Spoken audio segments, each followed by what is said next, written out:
su-aashii ugu horeysa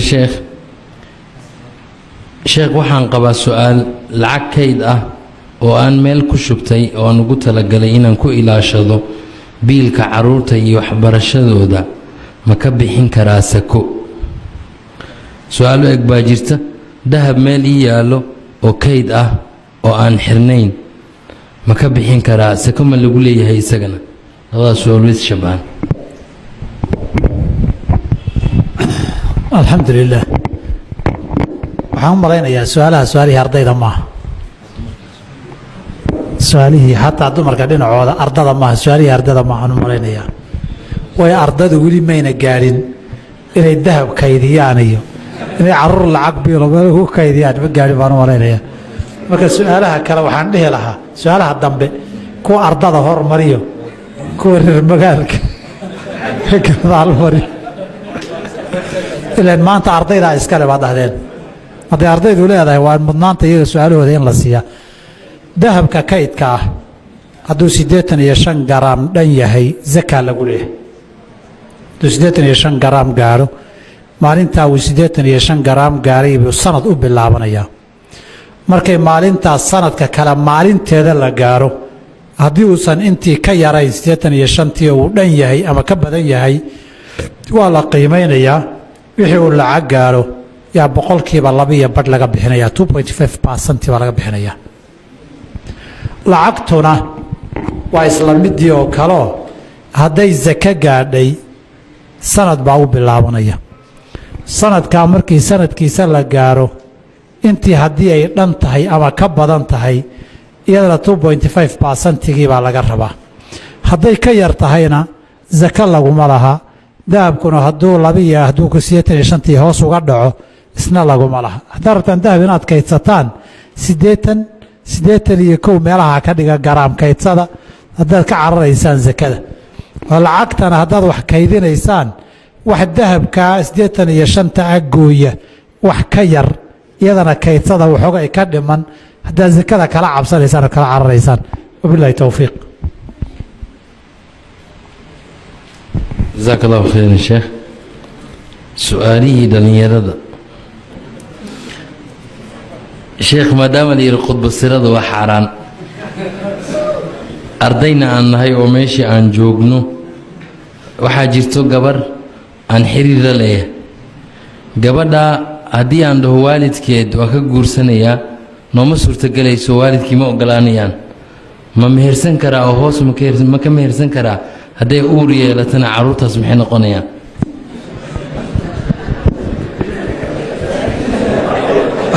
alxamdu lilaah. waa xalku wuu fudud yahay, ma dhib badna. xalku waa fudud yahay. sheekh cabdiraxmaan qaasim iyo towxiidna inay qayb ka qaataan baa la rabaa. horta ha la dhuumane la xiriira waalidkii. hadduu saad filaysaan noqonba waayo oo idin yeelana alxamdu lilah si la rabay way. reerkaasi wanaag iyo nabad buu ku dhismay. haddii waalidkiisaad ka baqaysaan uu noqdo, ragga markaska waxaan ka codsan lahaa ka ergeeyaan. waa tallaabada labaad oo ha yidhahdaan dadku dhallinyaradii hadday isguursanayaan ilaahayna isu xalaaleeyey soo fududee hawsha. shalayba kuwa ay soo fududeeya dhaheen oo soo fududeeyey bay nooga sheekeynayeen masaajidku. shalay waxay nooga sheekeynayeen kuwa sidaasoo kale odayga intuu yar adkaaday oy masaajidku la hadleen soo ogolaaday oo soo fududeeyey. tallaabada labaad hadduu odaygu diido ha qodbasiraynine sheekh cabdiraxmaan magaaladu soo qaadi ma lah, qaadiga u taga. qodbasirada sax maaha. haddii weligii uu sidaa ku meermeeriyo qaadiga mas-uuliyaddii walaayada iska helay, weli baxaya. qaadigaana mas-uuliyadda iska leh. luuqluuqiyo wadaadaan la aqoon ha aadine qaadiga taga. qaadiga gabadha ka soo meheriya, meherkiinana xalaal wey. sidaa ma idin deeqdaa? qaadigu miyuu diidayaa? maxaa luuqluuq ka rabtaan marka? xalaal iftiin baa la qashaa, duqa la hadla. sawir xun baa laga yaabaa inaad iska haysataane hadduu ku yidhahdo wiilkay soo dhowow khayr allaha ku siiyo waxba kama qabo yaan kugu wareejiya walaal hadduu ku yidhaahdo soo kama fiicna gabadhii waa limeer xaday. haddiiba intuu adiga ku yar diido masaajidku la hadlaano waa yahay adeer uu ku yidhaahdo soo kama sii fiicna labadaa haddii la waayo cudurdaar sharci aad leedahay qaadigiina waa kuu joogaa halkaa qac kaga siiya bilahi towfiiq jazaak allahu khayran sheekh su-aashan sheekhow gabar baan saaxiib nahay joogta america waxayna iga bixisaa jaamacadda waxaan ku balannay mustaqbalka inaan guursado laakiin kuma qanacsani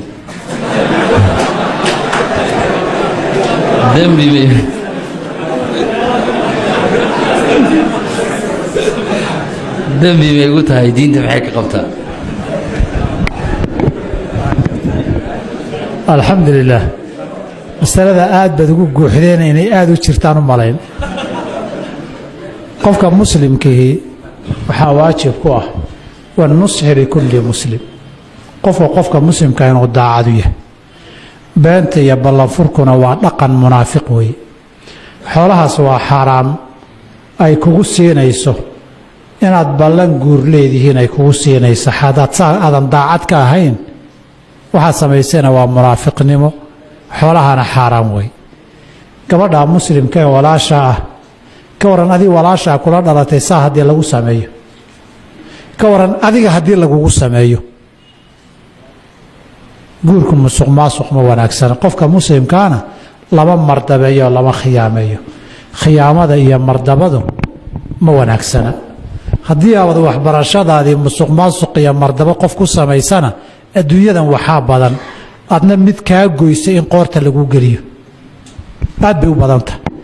dulmiga iyo baqyiga iyo xadgudubkan oo kale aakhare intaan la gaadhin dembigeeda waxyaabaha cuquubadooda adduunka ilaahay soo dedejiyay ka mid tahay inuu dad baa rag baan aqaanaa iyo dumar labadaba saasoo kale sameeyey balaayo kale ilaahay qoorta u geliyey oo markii weydiiye aan idhi dee wixii aad samaysaa lagaa goynayaa qof baad saa u samaysay qof baad dulmi ka gashay qofkii qofku aaminay oo wanaagsan buu ahaa isagoo ilaahayna kuu barakayn lahaabaa laga yaabaa xaggaad ka wareegtay musuq maasuq iyo khiyaana kugu jirtay boolo khiyaanaha qodin bay dheheen haddaad qodana ha dheerayn ku dhici doontaana mooye xoolaha saa gabadh iyo wiiltoona aan daacad laga ahayn in loo sheega daacad iyo guur in laayaho lagaga qaata ay xaaraan weeye xoolahaas ma bannaana nimayo ilaah intaa ka yaabtaan qofka damiirkaana ma bannaana waxaadan raalli ka noqoteen walaasha iyo walaalkaana raalli uga noqoteen qof kaloo muslimaha ku samaynin khayr allah idin siiyo haddaad iska ilaalisaan waxaasoo kale iyo xumaatadu ilaahay cimrigiinna iyo cilmiga aqoontaad baranaysaan wuu idiin barakaynaya haddii kale aqoon iyo shahaado aan baraka lahayn oo fasaad iyo khasaare mooye wax kale aadan ka qaadin ay kugu noqotaa dhici karta wabilahi towfiiq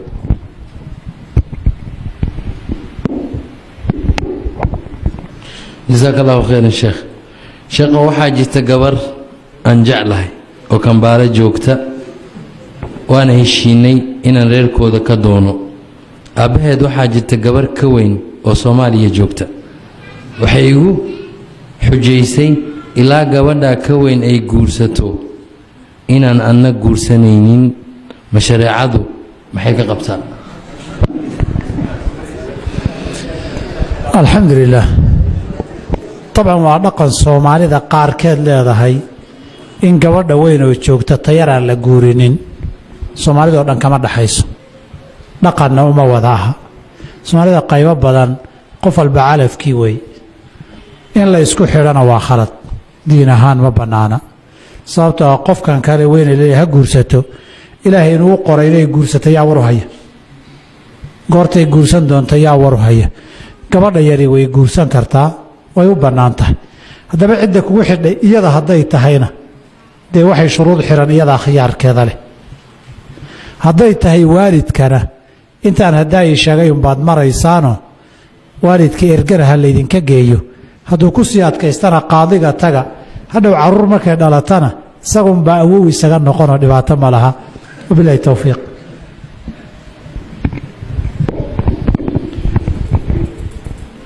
jasaaka allahu khayran sheekh waxaan weydiinayaa sheekha waxaa ku soo badanaya ardayda dhexdooda oo la sameeyaa markuu arday qalin jibiyo oo baxayo in loo sameeyo xaflad rag iyo dumar isugu yimaadaan guryaha lagu qabto muusig lagu sameeyo xafladdaasna loo bixiyey qofkaa lagu macsalaameynayay baybay sharcigu muxuu ka qabaa? alxamdulilah weelkaamna ma jirtaa xaflad weelkaamna ma jirtaa oo markuu yimaado loo qabto ardayda cusub dabcan mid mise mid ama arday timid iyo sanad cusub ha noqdo arday timid oo la soo dhowaynayo ama qof safraya ama ha dhammeeya jaamacaddii ama yaanu dhammaynin oo dhexdaa kaga tago qof tegaya oo loo sameeyo oo la macsalaameeyo mabda-u dhib ma laha cibaadana mehe iska caadaad weeye laakiin waxaa la samaynaya waa inuusan dembi noqon muusik iyo khamri iyo xaaraan iyo niika iyo rag iyo dumar isdhex yaacayo xaaraamih iyo dee sideedaynan u bannaanayn ama xaflad ha noqoto ama xaflad la-aan ha noqoto ama soo dhoweyn ha noqoto ama mabixin ha noqoto ama waxaan labadaba ahayn ha noqotee wixii xaaraan aha xaaraan wey haddii wixii xaraama laga ilaaliyo qofkiina maadaama uu safrayo haddii la rabo waxyee nooli la isugu dardaro hadduu yimaado la soo dhoweeyo meelaha la kala barbaro oo waxooga la marti qaado intaas isa soo dhoweyntii isa sogootintu dhibaato ma laha haddii aan dembi kale lagu darin ama qaabka loo samaynayo aanay noqon qaab dembi ah oo dee aad wada garanaysaan intaasaa dacwo iyo cilmiya soo dhegaysanayseene inta dembigeed garanaysaan ka daaya khayr allah idin siiya bilahi towfiiq jazaaka allahu khayran sheekh waxaa jirto su-aasha wuxuu leeyahay waxaan degannahay meel hoostela ardaydana wada dhan yihiin waxaa jira rag iyo dumar aan walaalo ahayn oo haddana u macaamila sidii dad walaalo ah ama dad isqaba oo gacmihii iska salaama qaarkood hab isa siiya muxuu ahaato guryaha waqti dambe ugu gala ilaa waqti dambe gurigeeda la jooga gabadhii iyadoo gabadhii wax hagaajisanaysa guriga la dhex joogo haddana aad u malaynaysid dad walaalo ah dad walaalaan ahayn oo ajnabi kale ah marka gabadha guryahooda in la galo sidaa loola dhaqmo maxay qabtaa diinta? alxamdulilah waa wixii haddaay aan ka soo hadlayay ee dhallinyaraantii weye wiilashiiyo gabdhuhuba dhul shisheeyana waad joogtaan dhul shisheeye haddaad joogtaanna marna taariikhdiinnu way qormaysaayo intiinaa wada joogtaayo markaad noqotaan midba midka kale wuxuu ahaa uu sheegi una ka sheekayn gabdhuhuna ilaahay ha ka baqaan wiilashu ilaahay ha ka baqaan labadii israbta oon soo tilmaannay ha isguursadaan labadii kale dee dadkii ajnabiga bannaanka ha kala maraan gabdhuhu gaar ha u degaan wiilashuna gaar ha u degaan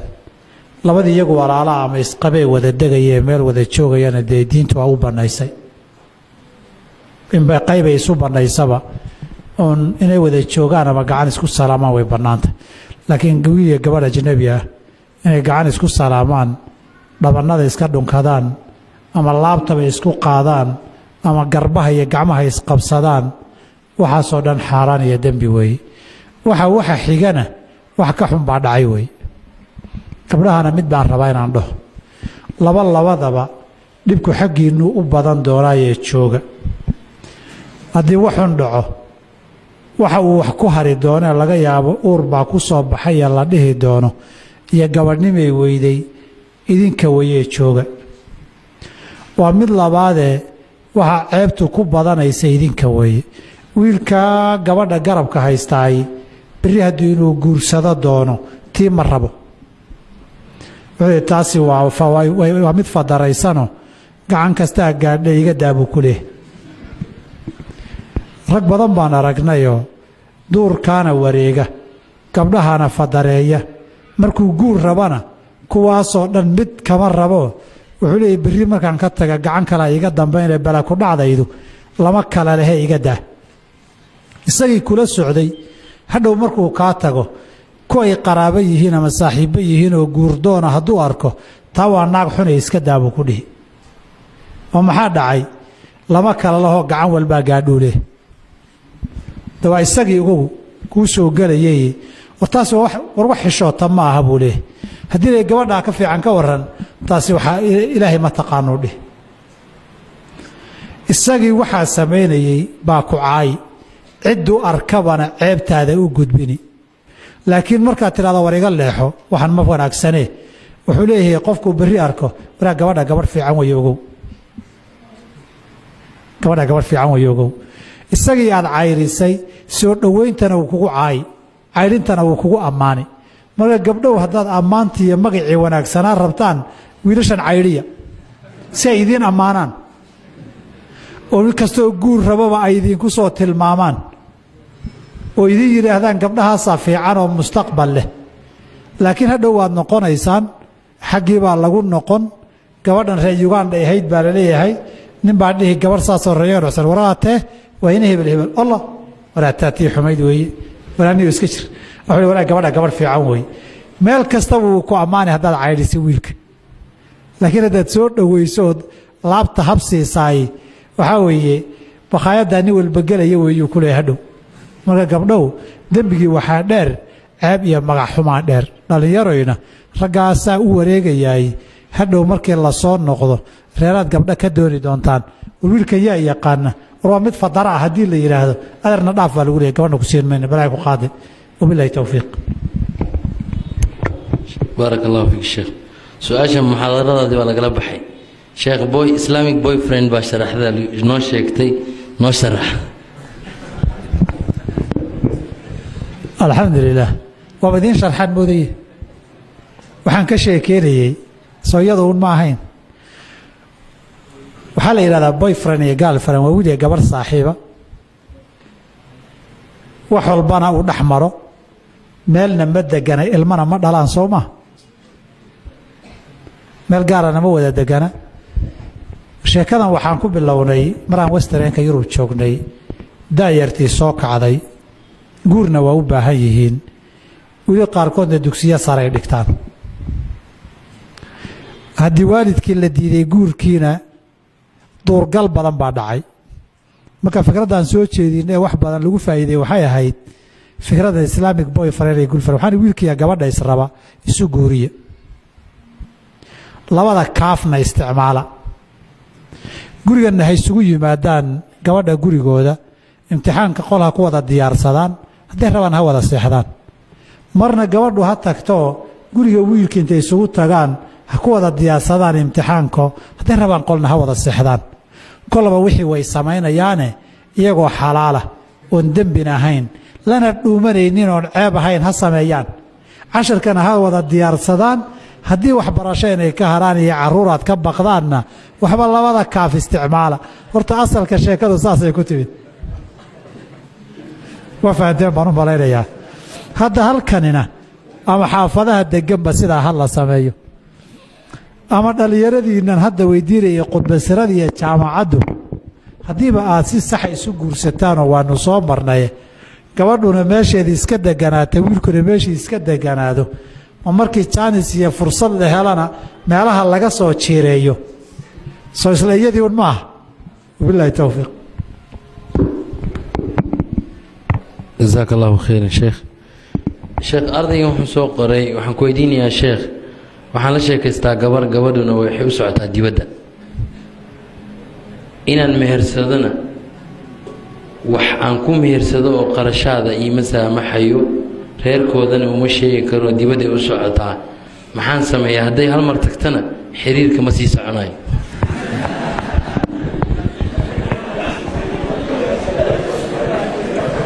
alxamdulilah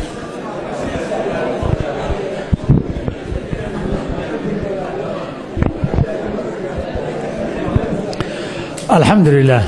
horta midaan ka saxo ninkani haddii gabadhu aada nin wanaagsan tahay xiriirku inuu sii socdo ma diideyso dhacdooyin badan oo wiilal iyo gabdho heshiis ahaa oo gabdhihii dhoofeen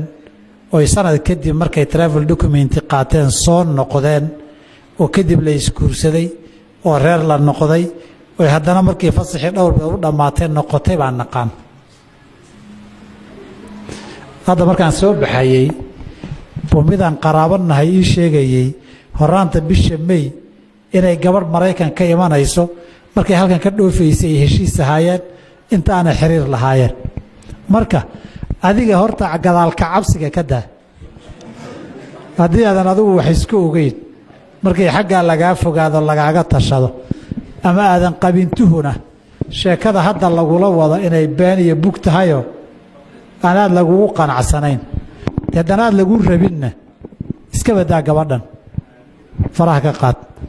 haddii aad si fiican gabadhu kuu rabtana xiriirku wuu iska socon karaa dibna waa iska guursan kartaa saas dhacdooyin saasoo kaleoo fara badan oo dhacana mar kaleba way jiraan horta ee ha ka dhigin marba hadday tagto xiriirku inuu go-ayo hadday adiga gaar kugu tahayna cillad xaggaaga ah jirta dhaliil baa jirta xaggaaga ah si kastaba ha noqotay haddaad rabta gabadha inaad guursato way dhoofaysaa iyo reerkoodaa socda iyo garawsho maaha war maaha gabadha reerkooda weydiiso hadday reerkooda kuu diidaan ha lagaa ergeeyo haddii ergadii diidaan hadday iyadu raalli ka tahay qaadligaad aadi kartaan warku waa cad yahay laakiin intaa wax ka dambeeya musuq maasuq iyo meherxad iyo waxba ku asixi maayo wabilahi towfiiq jazaaka allahu khayran sheekh waxaa jira wakhtigan hadda aan ku jirno isterka ah oo fasaxyada ay ku jiraan gaalada waxaan leeyahay buu yidhi deris fiican deriskana waxay ii keenaan cuntadaas oo ah dabaaldega iyo xafladdan ay u dhiganayaan waxa ay qasheen ama cuntada ah bay ii keenaan cuntadaas ma cuni karaa markii laygu keeno guriga alxamdulilaah wixii cunno laydiin keeno ama lacag laydiin keeno ama dhar iyo alaab laydiin keeno wixii aan isagu xaaraan ahayn waad cuni kartaan waa qaadan kartaan waxaan uga jeednaa dhalo khamriga laguu keenay sigaara laguu keenay cunno xaaraana lagu keenay hilib xaaraan lagu qalay baa laguu keenay ciid iyo ciid la-aantoona dhib ma laha lama ogola laakiin waxaa laalay wixii hadiyadahay idiin keenaan ama easter ha idiin keenaan ama christmas ha idiin keenaan ama new year ha idiin keenaan iyo sanad cusub waxay idiin keenaanee silkiisu xalaal yahay waad cuni kartaan xilligii saxaabada radi allahu canhum waardaahum cali bn abi aalib ahayd xilla martiqaadka iyo hadiyadda loo keenay iyo caaisho iyo ciiddii nayruuska ay samaysan jireen nimankan furusta ama bershiyaanka ay samaysan jireen way qaadan jireen sanad kastaba war bil kastaba nayruus ka dhigtay dheheen hadiyaddeeda noo keena wixii xalaala waad qaadan kartaan haddii bokos laguu keeno dhalo khamri iyo wax xalaala ku jiraan dhalada khamrada unbaad qashinka iskaga dari oo iska daadin inta kale xalaashaana waad ka qaadan waad kala bixi dhibaato mala bilahi towfiiq sheekh baarak allahu fiik su-aasha ku xigta waxay tahay xafladaha qalinjibinta ah ardayda marka loo qabto laysugu yimaado waxaa la shidaa heesta calanka kadibna waa loo istaagaa oo ardaydii iyo dadkii ka soo qaybgala xafladda kulli way istaagaan iyagoo gacanta saaranaya xabadka maxay diinta ka qabtaa alxamdu lilaah wuxuu waa laba qaybood waxna waa wixii muusig iyo wixii lamida waxyaabaa muusig iyo lamidka ma bannaana ama qur-aan ha lagu daro ama gabay ha lagu daro ama hees ha lagu daro ama haasaabo kale ha lagu daro wax kastoo muusika lagu daraayo way xaaraantinimaysaa iyadaa xaaraana wixii kale la qaadayaay wuxuu ku xiran yahay midhuhu muxuu yahay ma wax xunba se wax fiican wixii wanaagsan ama aan wax xun ahayn way bannaan tahay qaadidiisii ama dhegaysigiisi iyo dhehiddiisu wixii xun ama dad isku diraya ama dad caadaya ama wax xun dhiirigelinayo ammaanaya waxa midhihiisu xun yahayna ma bannaana saas darteed buu nabigu ku tilmaamay waxyaabahan ama gabayga ama erayadan suugaantihi hadalkay la mid yihiin kiisa xunna ka xun buu la mid yahay ka fiicanna ka fiican buu la mid yahay wixii hadal ahaan u xumaa haddii suugaan laga dhigana wuu xumaanayaa wixii hadal ahaan ku fiicnaa haddii suugaan laga dhigana wuu fiicnaanayaa laakiin haddii muusikana lagu darana wuu xaaraantinimoobi hadday masaladu daawasho tahay oy dumar qaawanjilayaanna dee dumarkaa qaawan hees iyo heesla'aantoona ragga daawashadooda uma bannaanayn hadday heesayaan iyo hadday calan qaadayaan hadday haasaawo caadiya samaynayaan iyo hadday wax kala samaynayaanba dee raggu dumar qaawan inay eegaan ma bannaanayn marka hees calan weeye bannayn mayso hees qaran weeyana kuba xalaal ku noqon mayso qaranku isagaa laga rabaa wixii uu astaan iyo calaamad ka dhiganayo iyo dadku waa dad muslina qarankuna qaran muslina weeye inaanu islaamka khilaafin qaranka laga rabaa ee islaamka lagama rabo islaamku qaranka inuu waafaqa lagama rabee qaranka islaamka inuu hogaansamo laga rabaa marka masalada ayayna naga qasmin innagaa laynaga rabaa inaan cadaadis iyo bareshar ku saarno dowladaheenna iyo qaranka aynu sheeganayneen intaa u riyaaqsannahay een u dabaaldegayno inaan nidhaahno sax qarankayagu waan jecelnahay iyo dadkayaga iyo dalkayaga wixii dhiirigelina waan jecelnahay laakiin macnaheedu ma aha qarankayagu waa inuu diintayada qadariyaa oo xurmeeyaa waa inuu waxa qaranka astaanta u ah wax diintayada aan ka hor imanaynin noqotaa biri qarankeenna haddii calaamad saliib iyo kristan istalow ah looga dhigo astaan looga dhiga miyaan yeelaynaa maxaa sababa dee annagu kristan manin muslim baana haddii xidigta yuhuudda looga dhigana yeeli mayno sax qaranka annaga iyo dadka iyo dalka annagaa iska leh annagoo diintanada haysanaan dalka naga leenahay dalku nama laha annaga saas darteed dalka annagu haddaanu leenahay dowladdana leenahay waxaan ku leenahay annagoo muslina waa inay muslimnimada iyada dowladdu ku tixgelisaayoo astaan muslimay noqotaa dunyadeeda adduun badan baa heesta iyo astaan qaran leh qaar baan muusiga iyo waxba ugu jirin marka waxaan rabaa inaad ogaataan mabda'a ah isma diidayaan astaan buu qaranka iyo dalku leeyahay wax lagu xasuustuu leeyahay anigana waddankayga waan jeclahay iyo xaaraan baan samaynayaa qasab maaha waddanku waa inuu xaaraanta ka daayaade ilan dadkaiyo dalku waa musline haddii laakiin sidii gaalkii layla dhaqmo dee waddankii iyo diintii kala dooray noqonaysaa anna ma doonaya halkaa in la gaadhsiiyo inaan labadaba isku haystaan rabaa diintii iyo dalkiiba inaan isku haystaan rabaa diintii iyo dalkii aan laynoo kala qaadin sarifka aan diidno aan dhahnaya naloo sarifin annaga diintii iyo dalku hal baakaj bay annaga noo yihiin waa inay isula kaaya socdaan waa inay isku dhan isugu kaya jaan qaadaan waa inay isku bacya kartoon noo wada geli karaan laakiin ha noo kala wadina saa darteed heesta qaranka iyagaa laga doonayaa cidda qaranka astaantii heesta u samaynaysa inay waafajiyaan midhaheeda qaabka loo samaynayo cidda qaadaysa iyo qaabka loo bandhigayo inay diinta waafajiyaan baa laga doonayaa saa darteed midhuhuna xumaan iyo samaan buu ku xiran yahay qaabka loo soo bandhigayana waa inaan muusigna lagu darin dee meel fagaari iyo rag daawanayaanna dumar qaawan waa inaanay jilin inaa haddii laga daayaayey heesta qaaditaanka tix la qaado oo waddan iyo lagu ammaanayo oon dembi ahayn dhibaato ma laha wabilahi towfiiq jasaak allahu khayr sheekh su-aashan waxaa leedahay guurka la sheegay oo hadda aad ka dhawaajiso in la guursado oo ardayda ay isguursadaan oo aad tidhi xabad kaniinin hala cuno ma waysan dembi ka weyn la gelaynin oo ah iyadoo zinada laga cararayo inay ilmo meeshaa ku dilmaan alxamdu lilaah horta dabcan guurku qasab ma ahee waa ciddii ay dan ka maaransiin weydo ama dookhiisu wuxuu ka hela guurku waa laba dhalinyara sooma taqaanaan dan guursi iyo dookh guursi waay sidaa muu taqaanaan guurku waa laba dan guursi mid dan iyo duruuf guura iyo mid dookha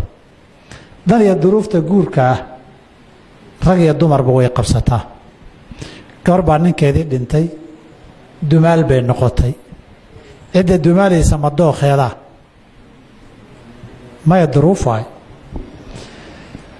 nin baa halkan jooga yurub iyo maraykan bay ka haysaa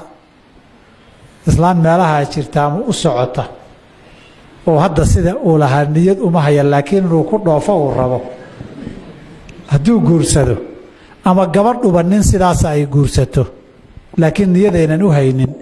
ma dookh baa mise waa dan guursi waayo qofka meeshan yimid ee noloshu ku adkaatay ee meeluu cagdhiga waayey ee waxoogay bal meeluu ku gabada raadinayaay guurkiisu ma dan baa mise waa dookh guurku dan iyo dookh waayo marka ninka inuu guursado raba waalidkii oo waayeelana haya hooyadii oo kale cid kale uu ku aamino gesna shaqo iyo mashquul badan gabadhay eedde iyo habaryar u tahay inuu guursado raba si ay hooyadii u dhaqaalayso guurka ama dan baa mise waa dookh dan waaye marmar dookhii wuu waafaqi karaa laakiin guurkaasoo kale gabadhay habaryadii eedde u tahaa la keenay gabadhan unbaa hayn kartaa la yidhi inaad gabadhaa guursato waxaa dhici karta marar badan dookhaagi maaha laakiin hooyadaa iyo qofka hayntiisi iyo dantaas baad u guursan gabadhuna saasoo kale inay ku dhacdo caruur bay haysataa waxoogay caruurtana dan iyo duruuf baa iska jirta cid biilaysaa iyo dad iyo ma haysato nin waxoogay iska haysta oo marmaruun isaga yimaada waxoogay ilmaha iyo nafteedana biil ay uga hesha hadday guursato ma dan baa mise waa dooq guurku dan iyo dooq waaye marka saas darteed guurka dhallinyarada ay isguursanayaan danna waa noqon karaa dookhiina waa waafaqi karaa markaa isguursanaysaan marka kiniinka hala cuno marka la yidhaahdo ilmo dilmi ma jiro waayo ilmuhu maba guntaminba dawooyinkani waxay ka hortegayaan haddii kaafka kiniinka aad qaadataanna inay wax guntamay ka hortegayaan haddii aad qaadato kaafka kale muxuu ah magaciisa kaaf kale maxaa looga jeeda waa ku dhicilaadihiine isagana ilmaha ma guntamayo masaladaasi masale la yidhaahda weeye tan iyo wakhtigii nabiga ay jirtayoo masalatulcasli baa la dhihi jiray saxaabadu marar bay reerahooda intay la kulmaan bay markay xilligii biyuhu ay imanayeen shahwada la gaaro bay bannaanka ku daadinayeen markaasay jaabir iyo abu saciid bay yidhahdeen fii saxiixi muslim kunnaa naczil waalqur'aanu yanzil qur-aankoo degaya baanu saa samayn jirnay walow kaana mima yunhaa canhu lanahana canhu lqur'aan haddii waxaan la ogolayn tahay qur-aanka naga reebi lahaa nabiguna alai slam markay u sheegeen isogaaday wuxuu yidhi ama bannaan ku quba ama ha ku qubina nafti ilaahay qadaray inay dhalato way un dhalan nafti ilaahay u qoray inay dhalato way un dhalan laakiin waa xaaraan iyo waa dembi ma dhihin ilmo guntamay oo calool galay soo ridistiisii way kala duwan tahay ka hortagga way kala duwan tahay walidaalika intaa keliya ma ahee garabka wax la gashadaa jira soo ma taanan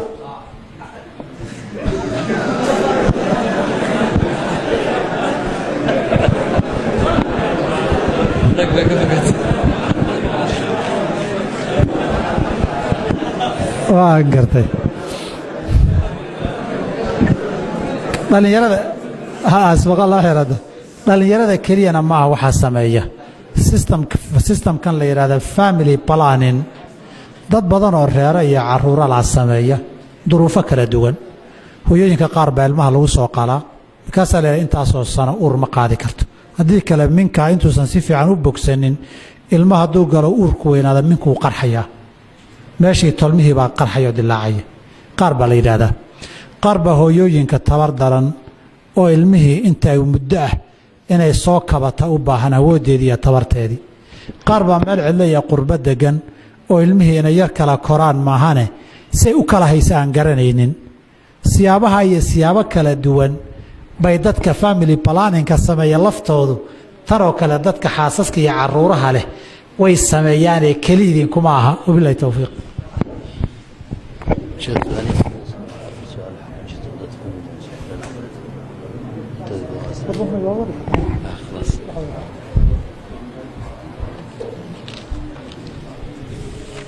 jazaak allahu khayran sheekh su-aashan waxay leedahay hadda ka hor anigoo xaamilo ah oo qof dumar ah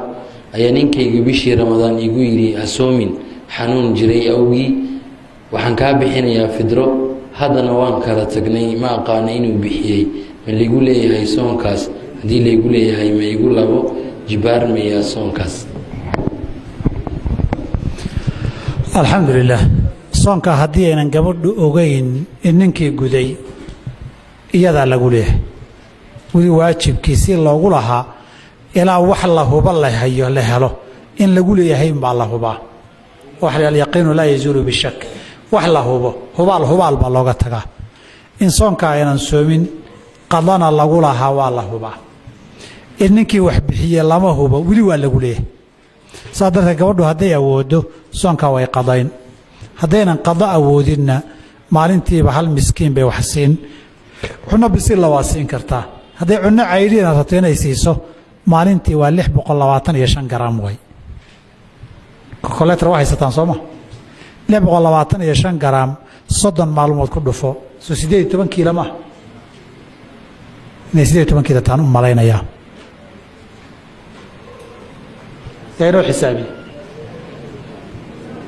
625 garaam waa imis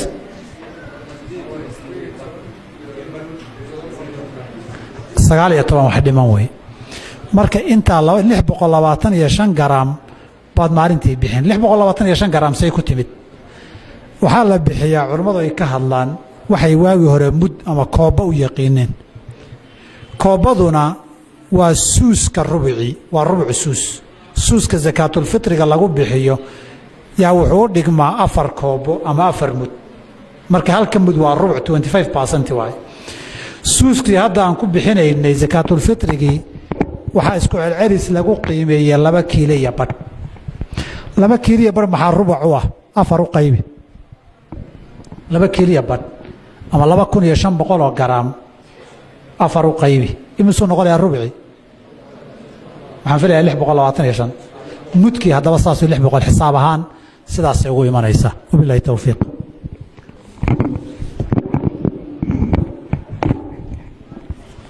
jazaaka allahu khayran sheekh waa qof dumara waxay tiri hooyaday baa ila joogta, waxay dhigataa dugsi qur-aan iyo luqadda ingilishka, waxayna noqon jirtay 2 waqti, waxay u kala noqon jirtay 2 waqti oo labada gelin ah, waxayna qabtaa madax xanuunkaa dartii baa uga joojiyey 2dii gelin mid ka mid ah oo ah gelinkii qur-aanka. ingiriiska bas bay aadaa, cuqubo miyaa iga imaanaysa?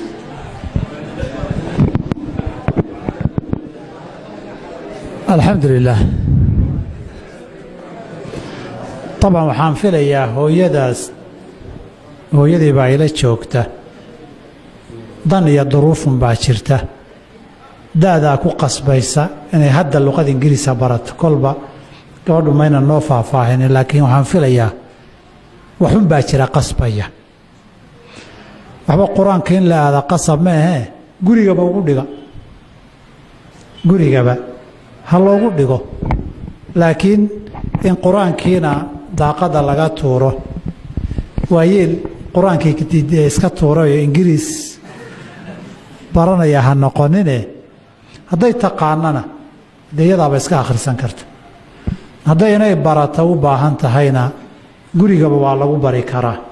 haddii dad la waayo cajalada macallin arday u meelinayaa